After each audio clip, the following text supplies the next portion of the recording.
দিনে দিনে বড় হচ্ছে দিন, ঘন্টার ব্যাপ্তিতে কমছে রাতের সময়। হিসেব করলে দেখা যাচ্ছে ১৩ ঘন্টার বেশি দিন আর ১২ ঘন্টারও কম সময় রাত। কিন্তু কেন? শৈশবে চাঁদ মামা আর তারুণ্যে প্রিয় চাঁদ মুখ। চাঁদ যেন আমাদের ভীষণ নিকটাত্মীয়। পৃথিবীর খুব কাছের হয়েও নিঃসঙ্গ চাঁদ নিয়ে মানুষের আগ্রহের কমতি নেই।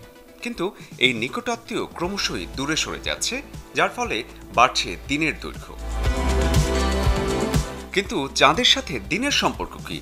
শত কোটি বছর আগে ১৩ ঘন্টারও কম সময়ে একটি দিন ফুরতো।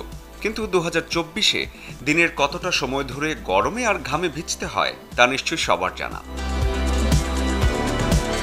চাঁদের মৃদু মধ্যাকর্ষণ শক্তির টানে পৃথিবীতে জোয়ার ভাটার ছন্দ নির্ধারিত হয়। আর বাসযোগ্য পৃথিবীর পেছনেও আছে চাঁদের অবদান। পৃথিবী ঘিরে চাঁদ অ্যাস্ট্রোব্যালের মাধ্যমে প্রদক্ষিণ করে, তবে কখনোই নিজে ঘুরপাক খায় না। আর এজন্য আমরা চাঁদের একাংশ দেখি। চাঁদের অ্যাপোলো মিশনের বিজ্ঞানীরা নির্ভুলভাবে পরিমাপ করতে সক্ষম হয়েছেন যে চাঁদ পৃথিবী থেকে প্রতি বছর ১.৫ ইঞ্চি হারে সরছে, যার ফলে দিনের দৈর্ঘ্য একটু একটু করে বাড়ছে। যার পেছনের মূল কারিগর সমুদ্রের জোয়ার। জোয়ারের টানে ধীর হয়ে আসে পৃথিবীর নিজের ঘূর্ণন। নিজ কক্ষপথে ক্রমবর্ধমান এই ধীরতার কারণেই বেড়ে যাচ্ছে দিনের সময়।